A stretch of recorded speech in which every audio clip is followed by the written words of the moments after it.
Bom dia a todos, cavalheiros e damas, terceiro ano do ensino médio, agora com mais um desafio, né?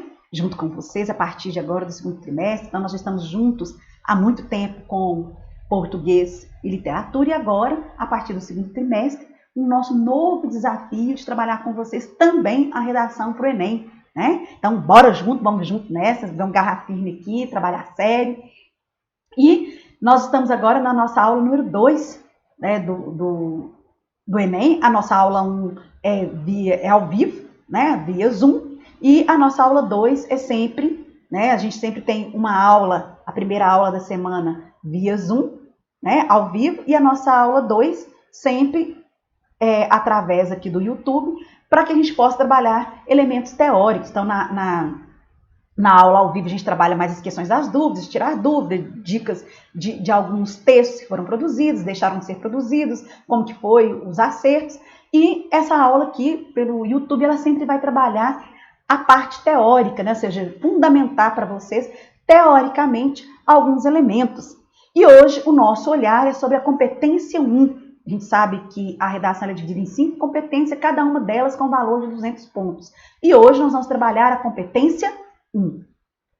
Bom, dentro da matriz de referência da competência 1, o que ele pede de nós? O que ele espera que cada um de nós que vai produzir lá em janeiro agora, né, graças a Deus, deu uma adiada aí no Enem, o que ele espera de nós? Demonstrar domínio da modalidade escrita formal da língua portuguesa. E aí a gente sabe, logicamente, que vocês estão altamente prontos para isso, né? Há anos estudando, né, com uma escola de ponta, uma escola de referência. Eu sei que vocês dominam muito bem essa escrita formal, né? Sabem que não podem estar utilizando gírias, não podem estar utilizando linguagem figurada, não podem estar utilizando desenhos, né? Então, a linguagem formal, o domínio da língua formal escrita na língua portuguesa. Então, esse é o objetivo da matriz de referência. Ou seja, eu quero verificar se aquele que está produzindo o texto, né, que tem que ser como no mínimo mais de 7 linhas, né? Menos de 7 linhas o texto nem é considerado, nem é corrigido. Então, se naquelas linhas que foram ali escritas, se ele domina a escrita. Aí a gente tem uma de classificação, né? O nível 0 demonstra desconhecimento da modalidade de escrita formal. Então, a gente lê o texto e não consegue entender nada que a pessoa escreveu. Basicamente, é isso. No nível 1, demonstra domínio precário da língua formal escrita, da língua portuguesa, de forma sistemática, com diversificados e frequentes desvios gramaticais, escolha de registros e convenções. Ou seja, a pessoa não consegue articular minimamente, a gente não consegue perceber ali no texto uma estrutura sintática, ou seja, que ela está elaborando uma frase, que ela está elaborando um período. E às vezes acontece de ter muitos desvios, né, desvios gramaticais. Então, quando a gente percebe isso, que a pessoa não conseguiu, que ela tem uma estrutura frasal muito precária, aí ela vai para o nível 1. Né? Aí eu saltei aqui o nível 2, mas o nível 3, ele vai falar do quê? Demonstra domínio mediano da modalidade escrita formal, da língua portuguesa e da escolha dos registros, com alguns desvios e convenções escritas. Então, aqui a gente não tem assim, um número certinho, um número exato das questões dos desvios, mas aí tem muito a ver com o bom senso do corretor dentro do número de... Por que a gente não tem um número exato? Porque às vezes acontece de a pessoa escrever um texto maior, né? E às vezes o número de desvios pode ser considerado poucos desvios. Às vezes a pessoa escreve, por exemplo, um texto menor, e naquele texto menor, você vai considerar que a quantidade de desvios em relação ao número de linhas são alguns e não poucos, correto? Então, assim, é muito sutil essa diferença aí do alguns e dos poucos, né? Mas que a pessoa tem que ter bom senso. Na verdade, ter cuidado para não ter desvios. O objetivo é escrever sem desvios, até porque você está escolhendo a palavra. Então, se você está escolhendo a palavra, eu falo que das provas, a de maior domínio é a prova de redação. Porque se eu não conheço, então, por exemplo, eu não vou ter um problema de escolha de registro. Se, por exemplo, se eu não sei muito bem o significado da palavra, eu vou trocar por outra. Se eu tenho dúvida na escrita daquela palavra, eu vou trocar por outra. Perceberam? Então, eu tenho ferramentas para não escorregar aqui nessa matriz e garantir os 200 pontos. Na número 4, ela demonstra um bom domínio da língua escrita formal, da língua portuguesa e a escolha dos registros. Ou seja, ela sabe escrever, ela escolhe bem os termos que ela vai utilizar e com poucos desvios, né, de convenção de escrita. Depois a gente vai ver o que vem a ser cada um desses elementos aí, tá, pessoal? E o 5, quando eu vou garantir 200 pontos, que eu tenho certeza que todos nós, né, do Colégio Anglo, vamos garantir esses 200 pontos aí na competência 5, na competência 1, né, nós vamos estar no nível 5 na competência 1, demonstra excelente domínio da modalidade escrita formal da língua portuguesa, né? Escolha do registro, desvios são aceitos como excepcionalidade, ou seja, pouquíssimos desvios, correto? E a gente depois vai entender bem o que vem a ser isso. Então, quando a gente fala ali, é a matriz de diferença, ou seja, o que você espera para vocês. Aí depois a gente tem uma grade específica, ou seja, como que o corretor do Enem vai pegar o seu texto, né, vai fazer a primeira leitura dele para avaliar a competência 1. O que ele precisa olhar? Olha, se ele vai ficar no nível 0, se não tem estrutura sintática inexistente, ou seja, eu nem vou preocupar com desvio. Se eu leio um texto em que eu não consigo perceber que há uma articulação das frases, ou seja, que as frases não têm articulação entre uma frase e outra, ou seja, portanto, se não tem articulação entre uma frase e outra, significa que não tem estrutura sintática. Então, não preciso nem preocupar em contar desvios. Eu já coloco 0, ponto e basta. Correto? Agora, se a estrutura sintática é deficitária, ou seja, está lá uma frase, ponto, outra frasezinha, ponto, e tem muitos desvios, ou seja, tem muitos erros, grita ali no texto os erros, então a estrutura sintática já é fraca, ou seja, não tem uma articulação da frase, e tem muitos desvios, então vai ficar ali no nível 1, correto? Que não é o caso de vocês, então eu nem me preocupo com esse nível 0, nível 1, nível 2, não me preocupo com um colégio Anglo, não. Né? Estrutura sintática deficitária com muitos desvios, ou com muitos desvios. Aí aqui a gente vai olhar. Pode ser que a estrutura sintática esteja ali mais ou menos, né? Mas ele tem muitos erros gramaticais, está gritando os erros gramaticais, ou um ou outro. Então vai ficar no nível 2. Correto? Agora, no mínimo, estrutura sintática para um nível de vocês, que eu conheço os textos de vocês, fui professora de vocês no ensino fundamental, no 8º e no 9º ano, né? Então, eu sei que também na estrutura 3 vocês não vão parar, porque a estrutura sintática no nível 3 é a estrutura sintática regular, com alguns desvios. Aí uma dica importante, textos com predomínios de um único período. O que vem a ser isso? Isso aqui é o pulo do gato pra gente. Então, vamos imaginar o seguinte, né? A Gabi vai escrever um texto para mim. E ela vai escrever o primeiro parágrafo. Ela começou o primeiro parágrafo com letra maiúscula e ela foi escrevendo, vírgula, vírgula, ponto e vírgula e pum! Escreveu 6 linhas com um período só. O que é período? É uma frase só. Isso jamais pode acontecer. Jamais. Então, o meu período, um parágrafo padrão, vocês conhecem, existem esse conceito, um parágrafo padrão tem que ter pelo menos 3 frases, ou seja, pelo menos 3 períodos. Então, se eu pego o seu texto, que tem lá, por exemplo, 5 parágrafos ou 3 parágrafos. E na maioria dos parágrafos, você escreveu parágrafos com um período só, ou seja, com uma frase. Deu uma de doido, né? Começou a escrever com letra maiúscula e escreveu 6 linhas direto, só usando vírgula, sem colocar ponto. O que vai acontecer? Isso aqui é um barramento. Nenhum corretor vai te dar mais de 120. Se na maioria dos seus parágrafos, o seu parágrafo é formado por um período só. Então, isso aí, gente, de cara vocês já tem que parar. Isso é conta básica. Cada parágrafo seu tem que ter pelo menos 3 frases. Se não tem 3 frases, reestrutura isso aí. Faz isso de novo, porque não tá bom. Porque senão você vai ficar barrado lá na hora. Você pode ter feito um texto bacanérrimo, pode ter feito um texto muito bom, mas ele não vai ser considerado um texto adequado. Correto? Então, é importante que vocês tenham esse olhar, que vocês tenham esse cuidado. Correto? Outra coisa importante que a gente deve avaliar, que é a estrutura sintática, a estrutura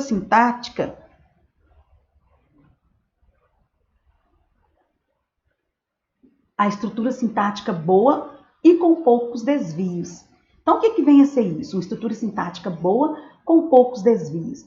É aquela estrutura sintática que eu vou perceber que houve uma preocupação em dividir o parágrafo, né?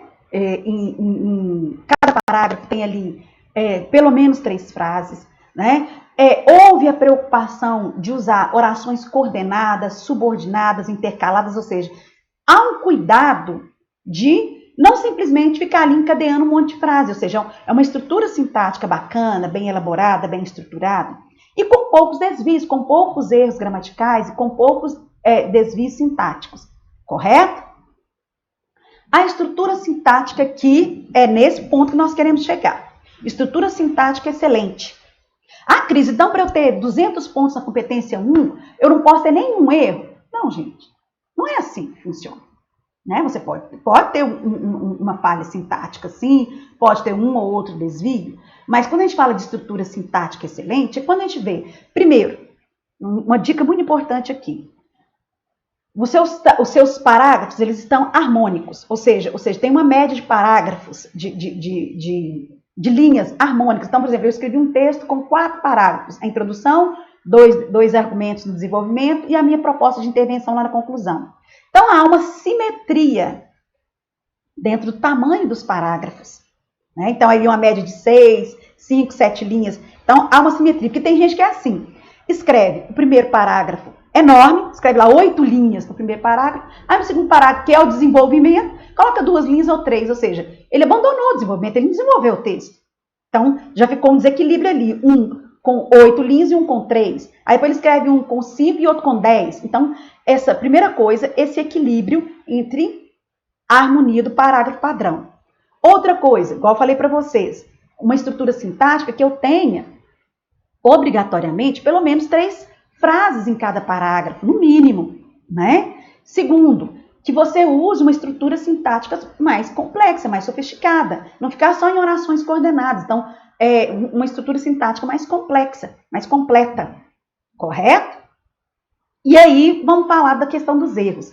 Às vezes a pessoa escreveu uma estrutura sintática tão bacana, tão bem estruturada, tão bem feita, que mesmo ela cometendo alguns desvios, ela não vai ser apenada, ela vai tirar 200. Às vezes a pessoa fala assim, mas eu não tive nenhum erro, Cris, e tirei 160. E o meu colega teve 3 erros, mas ele tirou 200. Por quê? Porque ele teve o cuidado com a estrutura sintática. E aí, nessa estrutura sintática, eu posso ter pelo menos uma falha e 2 desvios gramaticais. E aí nós vamos entender o que são, né? Nós vamos trabalhar aqui para entender o que são estes desvios gramaticais, tá? Então, a gente vai trabalhar bem esse item aí, tendo esse cuidado, tá ok? Então, vamos ter um cuidado muito especial com essa estrutura aí, tá? De você verificar se tem as 3 frases, pelo menos, se tem a articulação das frases, se você usou oração intercalada, oração subordinada, oração coordenada, né? E o mínimo de desvios possível. E aí depois nós temos aqui um olhar bem específico. Primeiro, o que eu estou falando de estrutura sintática? Eu estou falando de quê? De como que eu vou construir o período. Períodos completos, com fluidez, com subordinação, com intercalação, pelo menos 3 frases. Então, assim, quando a pessoa lê o seu texto, quando ele fala de estrutura sintática, ele percebe ali uma logicidade, um texto que flui, né? Em que eu percebo um encadeamento de ideias com clareza. É simples assim. Né? E a presença de desvios é o que a gente chama de gramática normativa, ou seja, houve desrespeito à gramática normativa ou não houve desrespeito à gramática normativa. Uma dica muito importante, textos com um único período, vou insistir nisso com vocês. Se você começa a fizer o seu parágrafo com uma frase só, com um período muito grande, só separado por vírgula, ele nunca vai passar do nível 3, então você vai ficar barrado ali nos 120 pontos. Ok? Que são pontos importantes aí, né? A gente garantiu 160, 200, é o nosso objetivo, ok? Então, isso é muito importante. E a duplicação de palavras já é considerada uma falha sintática. Então, às vezes, por exemplo, eu escrevo 2 vezes a mesma palavra, por descuido, e aí é um descuido sério. Ah, não, mas isso foi sem querer. Você tem a possibilidade de fazer você tem um rascunho, você vai estar passando seu texto a limpo. Então não justifica você escrever 2 vezes a mesma palavra por descuido. Até porque você está passando o seu texto a limpo. Correto? Aí vamos entender o que são esses desvios que fala tanto na competência 1 do Enem. Primeiro desvio, convenção de escrita. Quando eu cometo um erro de acentuação, né? Quando eu cometo um erro de ortografia, às vezes é com S, é com Z, com C cedilha, com CH. O hífen, se tem hífen, se não tem hífen. Se a palavra era para ser escrita com maiúsculo, eu escrevi com minúsculo. Se na hora de eu mudar de linha, eu errei a translineação. Eu não tive a preocupação de fazer a divisão correta ali na hora de translinear. Isso é convenção escrita. Então, cada um deles é considerado um desvio. Nós podemos, para garantir 200 pontos, eu só posso cometer 2 desvios. Então, se eu escrevo uma palavra errada ou acentuo uma palavra errada, eu já tenho os 2 desvios. Então, já estou ali no limite da minha competência 1. Quando a gente fala de desvio gramatical, o que quer dizer isso? Se eu cometi um erro de regência, necessidade ou não de preposição, então, ó, por exemplo, quem se refere a, quem alude a. Erro de concordância, singular e plural. Nenhum de nós viemos. Não, nenhum de nós veio. Né? De pontuação, esqueci de fazer a pontuação. É um desvio gramatical. Erro de paralelismo sintático, eu falei com vocês, por exemplo. Ora estuda ou trabalha. Peraí, se eu cliquei ora, eu tenho que colocar ou. Ora, ou. O emprego de pronome, de crase. Então, são os elementos gramaticais. Outra coisa que é considerado desvio, a escolha do registro. Marcas de informalidade e de oralidade. Então, tá, o pra, o VC, você. Né? VC, nem pensar, né? Morte súbita colocar você num texto dissertativo, argumentativo na redação do Enem. Então, isso aí é fora de cogitação. Mas as marcas de informalidade, de oralidade, são consideradas também desvios. Né? A escolha do vocabulário. Aí olha que coisa séria, pessoal. Vamos imaginar o seguinte. Eu não conheço a palavra incipiente. Eu não sei direito o significado dela. Ah, mas eu vou colocar lá no texto, vai dar um efeito bacana. Não vai dar efeito bacana nada, vai dar defeito no seu texto. Se você não conhece, se você não tem precisão do que significa aquela palavra, troca por uma que você conheça. Prova do Enem não é prova de... Não é prova de erudição, de quem sabe mais palavras sofisticadas da língua portuguesa. Aliás, o menos na redação do Enem é mais. Né? Usar o seu vocabulário, você vai usar aquilo que lhe pertence. Eu não quero saber a sua erudição, quantas palavras da língua portuguesa sofisticada você conhece. Eu quero saber se você sabe usar com precisão e com competência as palavras que você sabe. Então, é melhor você usar o seu vocabulário, daquele que você se apropriou, né? Você vai usar aquilo que lhe pertence. Né? Lógico, dentro da linguagem formal. Mas de maneira correta, né? Para não dar defeito. Às vezes a pessoa acha que vai impressionar o corretor colocando termos sofisticados, mas às vezes aquele termo sofisticado vai causar um defeito, né? Dentro do texto. E uma atenção importante aí. Né? O candidato ele não vai poder... letra feia, Cris, vai descontar? Não, mas o seu texto tem que ser legível. Ninguém vai se esforçar para entender o seu texto, para entender o que você escreveu. Então, seu texto tem que ser legível. A minha letra não tem que ser bonita. Não interessa se eu escrevi letra cursiva, se eu escrevi tudo em caixa alta, se eu escrevi maiúsculo e minúsculo com letra de forma. Não interessa. Interessa que o seu texto seja legível. Aí, entendendo um pouco na prática esses desvios aí.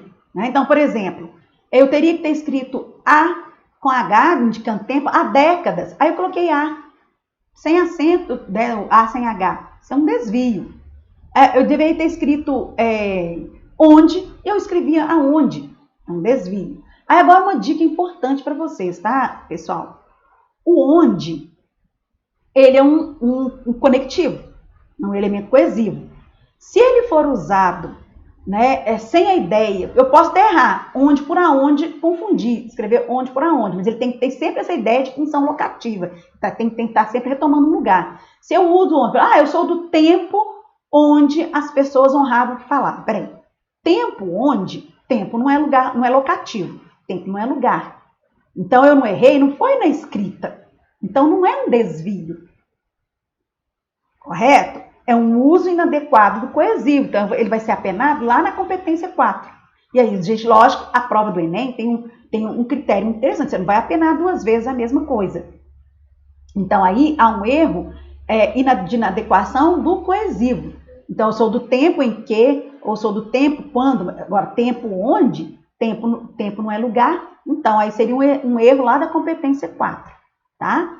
A vírgula também vai ser considerada um desvio, quando eu cometo erros bobos, separar o sujeito e predicado, o verbo do seu objeto, esqueço de separar as enumerações por vírgula, esqueço de separar os termos de natureza adverbial por vírgula, correto? Bom, sempre me perguntam assim, Cris, eu coloquei aspas lá no meu texto, eu devo colocar? Gente, não precisa de colocar aspas, não, se explique dentro do texto. Mas eu quis colocar as aspas. Beleza, não tem problema você ter querido colocar as aspas. Não há problema nenhum nisso. Só que a gente nem vai considerar o uso das aspas desvio. Mas podendo evitar, evite. Outra coisa também que sempre me pergunta, se eu errar o esse por o este, que são elementos anafóricos e catafóricos. A gente precisa saber utilizar, né? O esse é anafórico e o este é catafórico. O que foi dito e o que vai ser dito, a gente conhece a norma, então não vou errar lá. Mas ele não vai ser descontado, né? Porque é um erro que não é considerado hoje tão relevante assim dentro de um texto para o Enem, tá ok, pessoal? Estamos falando aqui de correção para o Enem. Outra coisa importante que eu quero conversar com vocês, acerca de título. Pelo amor de Jesus Maria, gente, coloca título não. Para que colocar título? Tem necessidade nenhuma do título, né? Ele não vai ser avaliado na sua redação. Aliás, ele só vai ser contado para observar o número de linhas, que tem que ser superior a 7.